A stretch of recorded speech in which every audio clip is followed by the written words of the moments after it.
Sou a professora Sandra Celino, especialista no gênero Redação do Enem.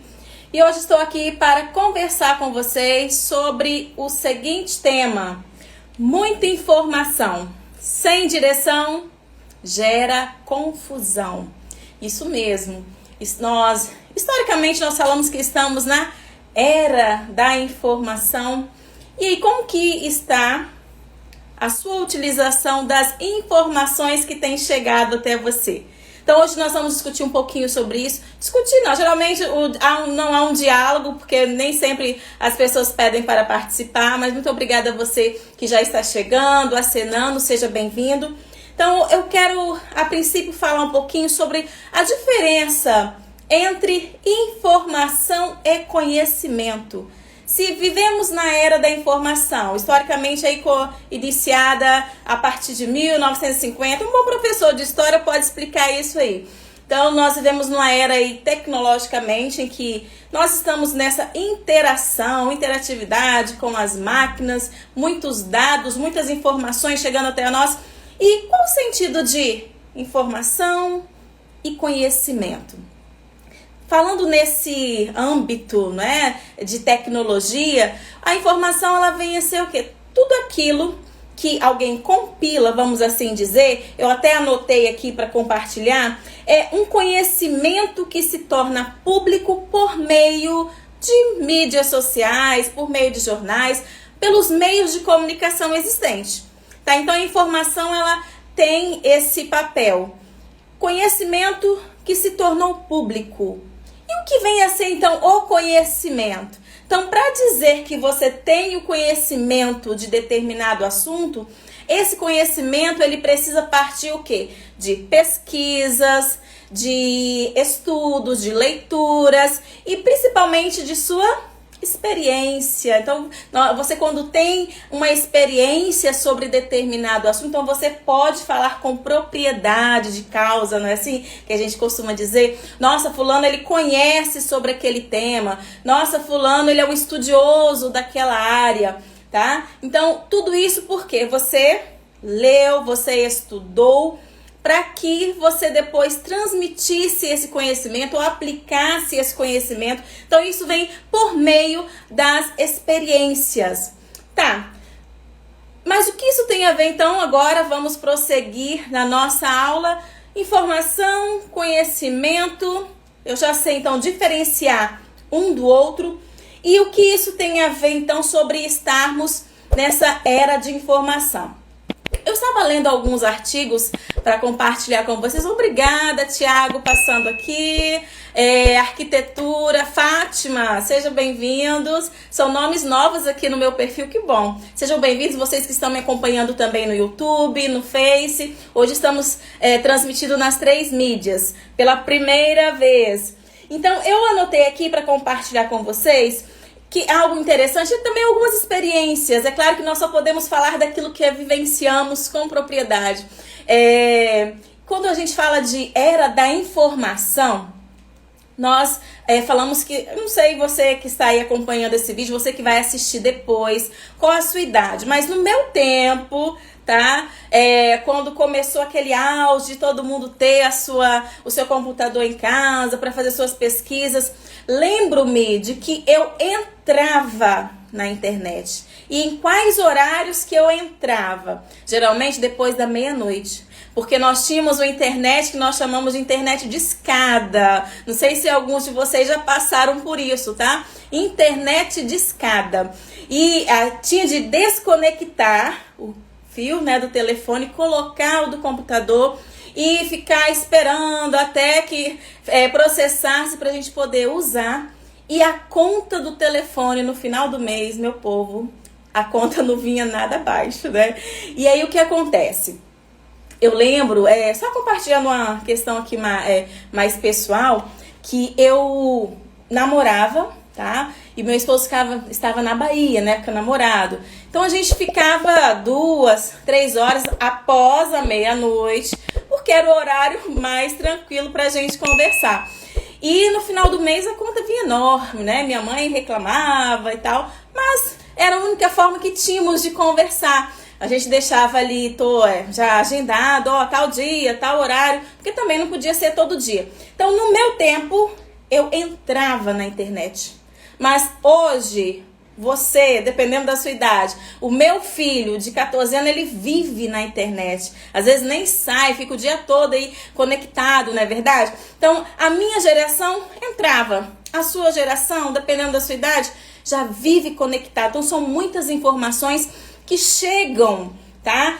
De diferentes assuntos. Hoje a gente pode estar aqui sabendo o que está acontecendo do outro lado do mundo. Você pode ler sobre diferentes assuntos, sobre tudo que você quiser. Recentemente eu ouvi um escritor, não sei se você já o conhece, o Christian Barbosa, ele falando o seguinte, que hoje, dependendo da área que você quer trabalhar, você nem precisa entrar numa faculdade. Essa foi a observação dele. Porque o conhecimento sobre tudo está lançado na internet.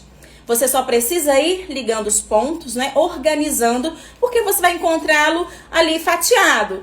E numa faculdade você vai encontrar a sistematização. E dependendo da profissão que você quer seguir, você precisa ter um certificado, por exemplo, um CRM, você precisa ter um CREA, né? Assim, dependendo da sua profissão. Agora, dependendo do que você queira trabalhar, tudo que você procurar, o assunto que você quiser, você vai encontrar aqui na internet, porque nós encontramos todas as informações.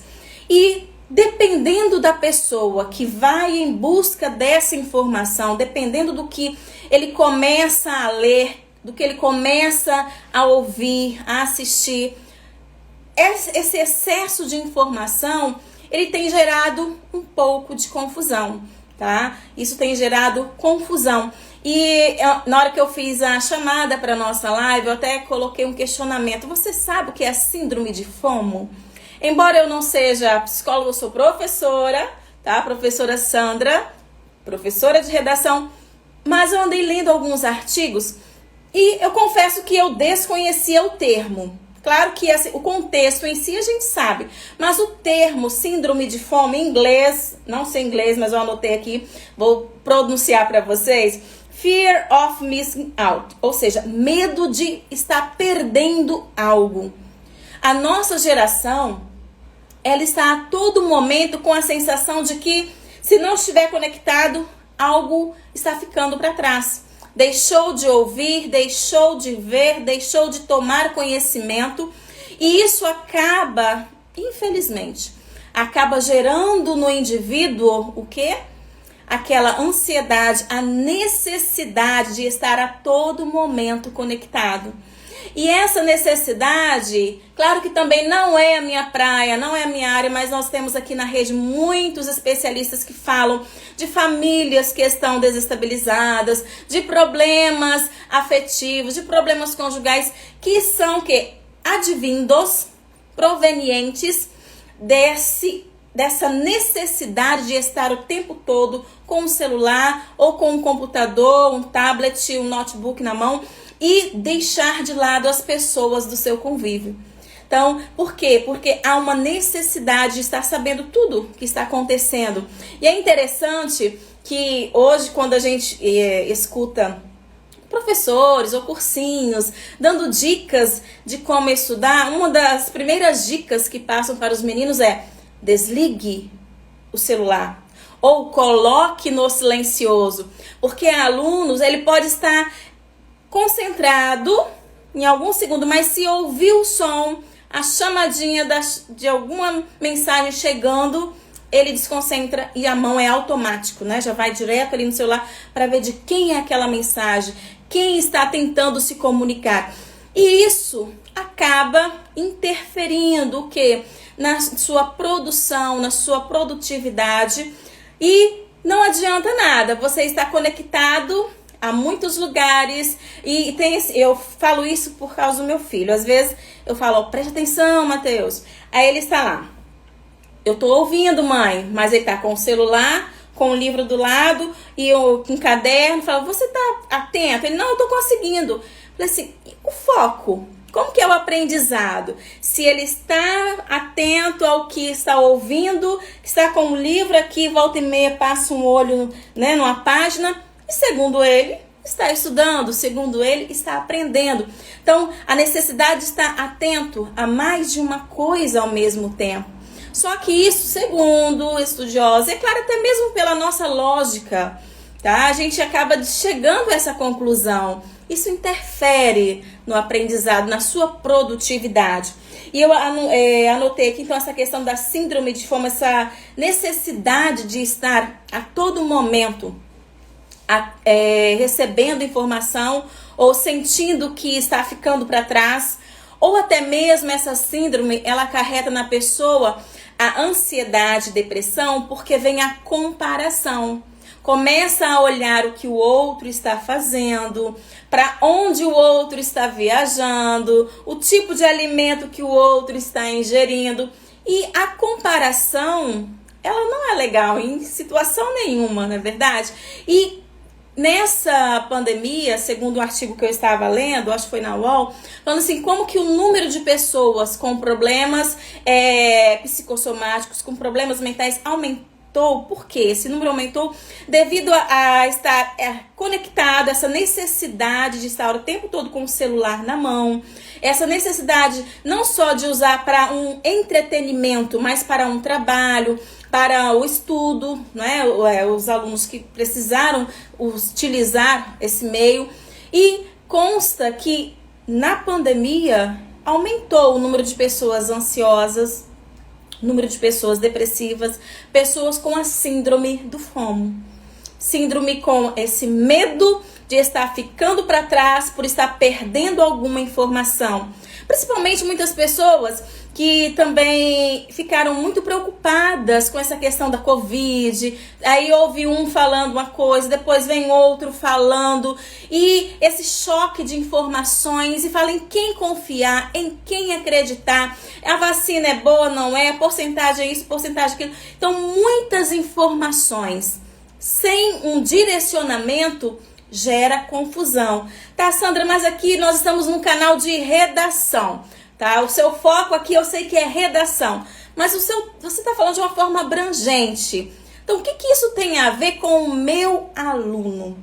Com um aluno de cursinho, um aluno que está se preparando para o pré-vestibular. Então, a gente observa que esse aluno, ele não é diferente, né, dos demais, que estão aí também em busca da informação. Eu anotei aqui que, infelizmente, nós acabamos tendo uma galera, vamos usar assim essa expressão dos meninos, uma galera que está muito imediatista, uma galera que está se frustrando com muita facilidade. Por quê? Porque ela quer ter acesso a muita coisa ao mesmo tempo, e o fato de ela não conseguir, ela acaba ficando ansiosa, acaba tendo esses probleminhas como a síndrome FOMO que eu acabei de falar para vocês. E essa síndrome, o que tem levado, né? Tem levado os nossos alunos ao estresse, à depressão. Infelizmente, eu tenho conhecimento de muitos alunos. Alguns chegam para mim e falam, professora, eu tive depressão, professora, eu estou ansioso, professora, eu estou com medo de não dar conta, tenho medo de não lembrar. Por quê? Ele começa a ler tanta coisa, tanto conteúdo, sem um direcionamento, que isso acaba prejudicando. E muitos alunos fizeram isso ano passado, devido ao nosso contexto, à nossa situação, o fato de não estar na escola, de não ter o contato com o profissional. Então, isso acabou prejudicando e muito os nossos alunos. Algo que eu também anotei aqui pra gente conversar, para eu trazer essas informações para vocês.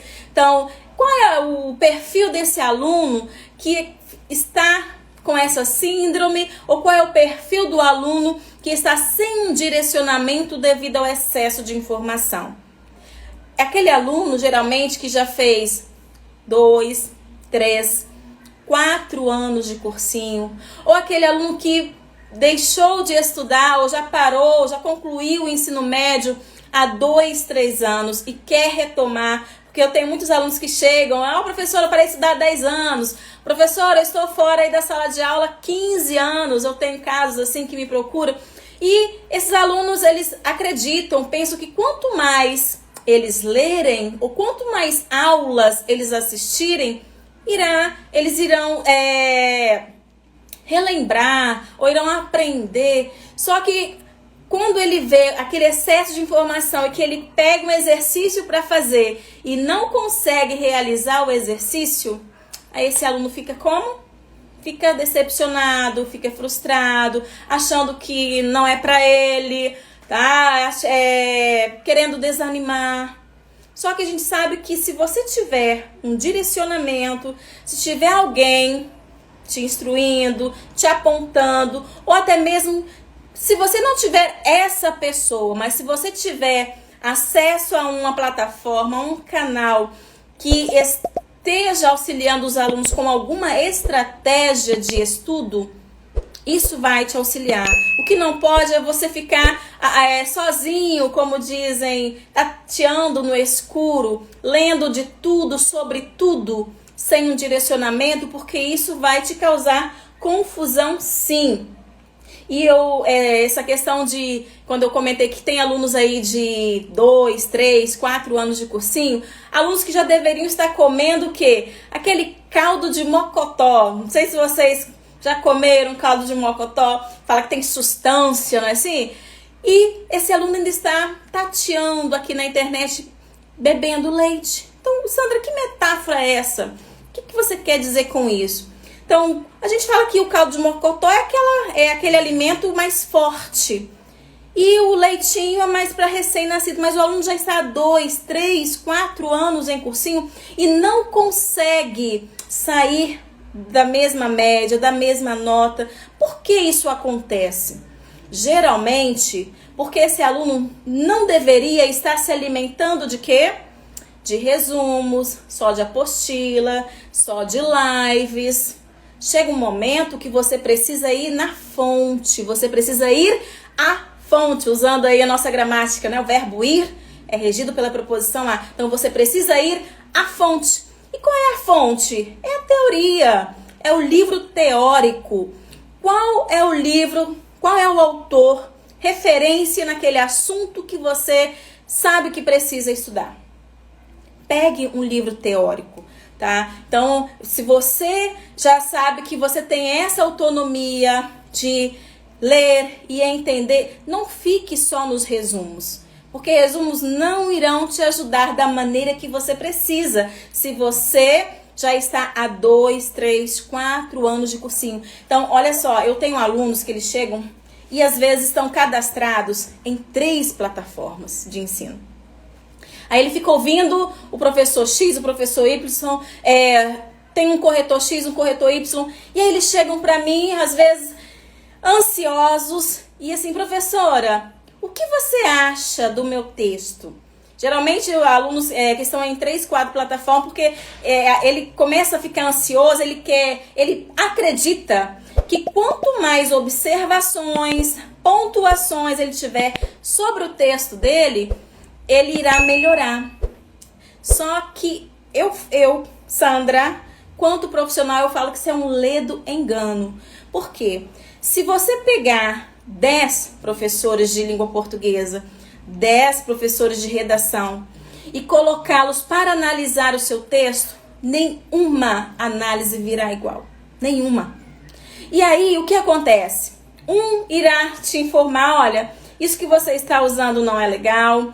O outro irá dizer, olha, isso aqui eu gostei. O outro irá dizer, por que você não troca essa informação por essa? Aí você vai e troca, o outro fala, olha, essa informação aqui eu não gostei. Então, esse monte de análises diferentes vai fazer o que com o aluno? Em vez de ajudá-lo, irá prejudicá-lo. Tá, Sandra, mas qual é a sua dica para a gente resolver isso? Finalzinho da live eu vou falar as dicas para te ajudar nessa questão de excesso de informação, tá? E o que acontece? o fato desses alunos já estarem há um bom tempo na estrada, alguns este ano, né, que ainda está nesse probleminha aí do SISU, de ainda não liberar nota, muda a data, então o nível de ansiedade de muitos está lá em cima, ainda não sabe se conseguirão ser aprovados ou não. Muitos desanimam. Então, para eles, esse momento é um deserto. É um momento de deserto. Aí, quando eu estava preparando essa aula, eu lembrei de uma live que eu acompanhei recentemente do Thiago Brunet, em que ele falava o seguinte, da questão do deserto à excelência. Para você sair do deserto e chegar à excelência, você precisa ter uma ponte. E que ponte é essa que te levará do deserto à excelência? Essa ponte, na concepção dele, é a estratégia. Qual é a estratégia que você tem elaborado, que você tem rascunhado, ou que você já está aí na mente, que você ainda não trouxe para o papel, que estratégias, planos precisam ser materializados, precisam ser escritos. E qual é a ponte que você já estipulou que você vai fazer, você é aluno, que sabe que a sua nota da redação não foi bacana, que você não conseguirá aprovação no curso que você quer, não só devido à nota da redação, mas também devido à média nas outras disciplinas. Qual a ponte que você estabelecerá, que você já determinou que você vai usar para alcançar a excelência, para chegar, vamos trocar a excelência para chegar ao seu destino. No caso, qual é o seu destino? Com a vaga, entrar na faculdade, sair de lá formado, no curso que você deseja, não no curso que a sua média lhe permitiu, porque é muito triste isso, tá? Você ter de estudar 2, 3, 4 anos em um curso que não é o curso que o seu coração vibra, que você deseja, mas por se sentir na obrigação de estudar, de ter um canudo, como dizem, né, um diploma, muitos alunos deixam o sonho para trás e começam a fazer o quê? A fazer um curso que não é aquele que sempre sonhou, que sempre desejou. Então, isso não deve acontecer. E eu estava até comentando com um aluno recentemente, ele estava assim ansioso devido a essa questão do SISU, as notas de corte aumentaram, aquela nota fantasma. E ele falou assim, professora, a minha nota dá para o curso X, eu estou pensando em colocar. E aí eu trouxe a reflexão, conversei com ele e falei o seguinte, olha, essa segunda opção é segunda opção. Não é assim? E a sua segunda opção é a primeira opção de alguém.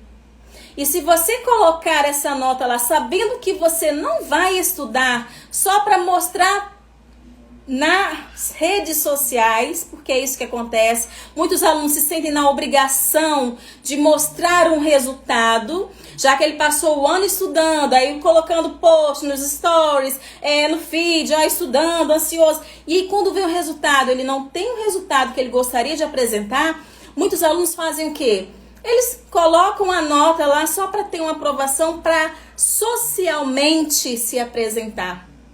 E aí eu conversando com esse jovem, ele falou assim, professora, realmente não é o que eu quero, eu vou lutar até o curso X. Então eu falei, então não faça isso. Não deixe um outro coleguinha ansioso, porque você está colocando lá só por colocar a sua nota para socialmente se sentir, né, o seu ego aí satisfeito. Então, tudo são questões para a gente conversar com o aluno e ele acalmou um pouquinho o coração.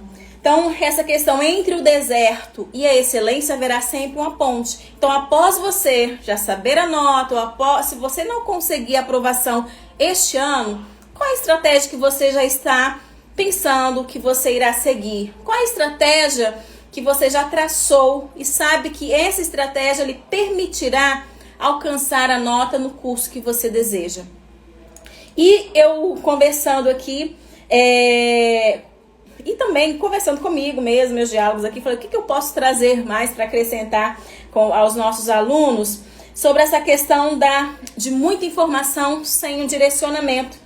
Então, ler muito, assistir muitas aulas sem saber como aplicar, não transformará essas informações em conhecimento.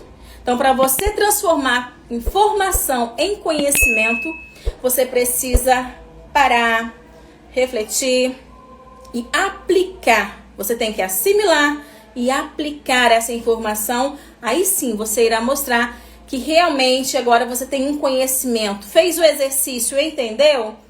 Ok. Entendeu? Acertou a questão? Deixa ali 2, 3 dias, depois volte para revisar. Porque entender, estudar, aplicar, revisar tem de fazer parte da vida do estudante, tá? Tem de fazer parte. Então, isso é fundamental, a revisão. Então, agora eu vou partir para as dicas. Vocês estão aqui acompanhando? Alguém tem algum questionamento a fazer até então? Obrigada, Marileira, Adriana, Marcos, passando aí, Romário. Muito obrigada a vocês. Então, a primeira dica, tá? Pode parecer assim até muito óbvia. Primeira dica é consciência de que é impossível absorver tudo. Então, o aluno, ele está... geralmente, o aluno que está ansioso, ele acompanha 3, 4, 5 perfis sobre da matéria que ele acha que é a que ele precisa mais ou a que ele já tem certeza de que ele precisa mais. E aí, o que acontece? Nós estamos num tempo assim, de muitas lives, de muitas aulas, e esse aluno, ele, nossa, nessa hora tem o professor X e o professor Y, todo mundo ao vivo a partir das 18 horas, a partir das 20 horas. E agora, quem eu assisto? Aí ele fica assim, né? Desculpe a comparação, igual um macaquinho, né? Pulando de galho em galho. Então ele clica aqui na live do fulano, assiste um pouco, depois vai para a live do Beltrano e Cicrano e por aí vai. E será que esse aluno manteve o foco? Será que ele conseguiu ser produtivo nesse pula, nesse abre, nesse desliga, tá?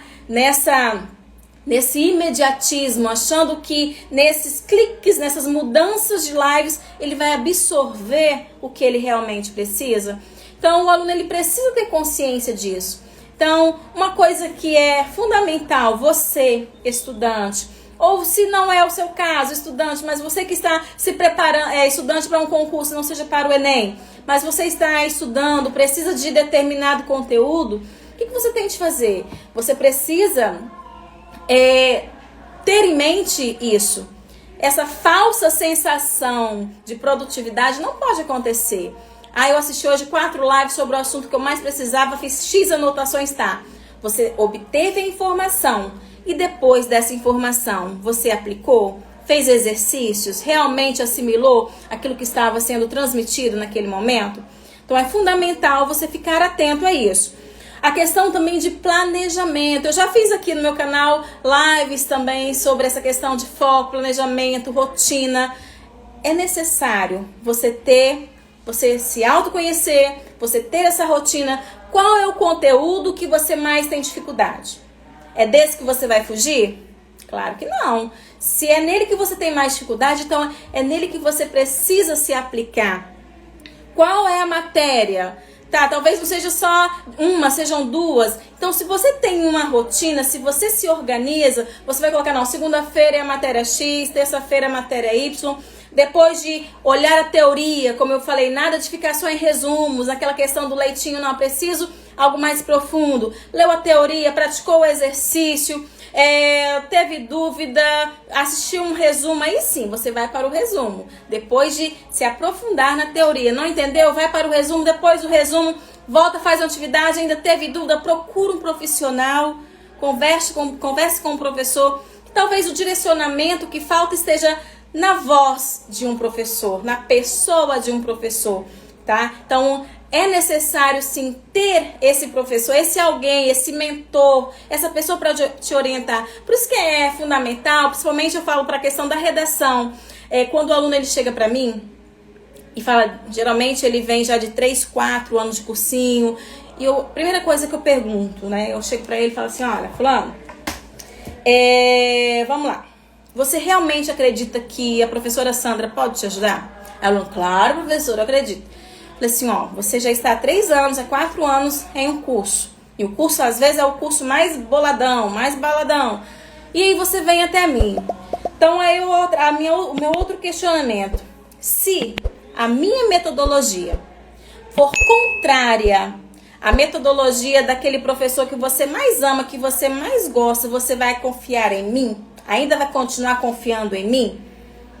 Então, porque muitas vezes o aluno ele vem com muitos preconceitos, com muitos conhecimentos, com muitas informações de outras lives, de outros livros, de outros profissionais. E quando chegou até mim, eu falo, eu preciso saber se você vai confiar realmente. Porque muitas vezes o meu posicionamento vai ser contra aquilo que você já ouviu há 2, 3, 4 anos. Então eu preciso ter a certeza de que você vai confiar em mim e tudo que eu falar você vai fazer, tá? E aí, geralmente, quando eu tô explicando, o aluno fala, eu já sei isso, mas... Sempre vem aquele mas... eu já estudei isso, mas... Falei, então agora eu posso prosseguir? Você pode me ouvir? Então você ouviu, você leu, você estudou, te falaram isso. Mas na minha concepção, você deve agir assim, fazer isso, isso, isso. Então é fundamental você ter esse direcionamento e você confiar na pessoa que você procurou. Então por isso que eu falo, cuidado em ter muitos mestres para um só conteúdo. Procure um, tá? Então você talvez tenha caído aqui nessa aula, nesse vídeo, nessa gravação. Então talvez você não concorde comigo, não tem problema algum comigo, tá? Isso pra mim é normal, porque muitas vezes o meu posicionamento ele será diferente dos outros professores. Agora haverá alunos que irão se dar bem com o meu jeito, com o meu estilo, com a minha metodologia, como aconteceu nesse último Enem, que os alunos que tiraram 900, 940, 920, 880, 820. Então, alunos que chegaram para mim com nota 600, com 500, alunos que chegaram para mim com 0, tiraram 640. Isso é motivo para ficar muito feliz. Aí o aluno fala, professor, só 640. Pô, você chegou para mim com 0. O aluno não sabia fazer estrutura nenhuma. Em 2 meses de conversa, de bate-papo aqui online, o aluno saiu do 0 para 640. Isso para mim é uma grande evolução, tá? Então o aluno ele precisa entender esses posicionamentos de diferentes mestres e não ficar em muitas páginas ao mesmo tempo. Então a outra dica que eu tenho para te dar é você ter equilíbrio. Seja seletivo, tá? Seja seletivo. Quais são os professores que você realmente quer seguir? Quais as páginas? Evite ficar com muitas páginas de diferentes assuntos, porque entretenimento é o que mais tem. Então deixe somente aquelas páginas que irão acrescentar realmente, que irão te ajudar nessa questão de foco, no tema que você precisa. Estabeleça horários e tenha sempre alguém para estar te direcionando, porque muita informação sem um direcionamento, qual é o tema da live? Vai gerar confusão, então não vai adiantar nada. Então sempre tenha um norte, estabeleça suas metas para que você possa se direcionar. Porque informação, como eu disse, você encontra de tudo, sobre tudo, na hora que você quiser, a um clique na palma da sua mão. E para finalizar, eu quero só trazer uma reflexão que eu achei muito interessante. Fala que a diversão ela pode ser a sobremesa de nossas vidas, mas nunca o prato principal. Muitos alunos também acabam ficando estressados porque esse fato de ficar o tempo todo aí conectado, assistindo a lives, ou vendo entretenimentos, ou memes, ou jogos, tá? Então, cuidado para que isso não ocupe muito o seu tempo. O entretenimento é uma sobremesa, não é o prato principal. Então, se você tem um objetivo, que é a aprovação no curso que você deseja, que você sabe que há uma concorrência muito grande, então não perca tempo querendo se informar ou querendo ter acesso a informações que em nada acrescentarão ao seu objetivo, que é, no final do ano, ser aprovado por meio da nota do Enem no curso que você quer. Um grande abraço. Deus proteja vocês, obrigada a vocês que permaneceram comigo até aqui e até a nossa próxima aula na quarta-feira, se Deus assim nos permitir.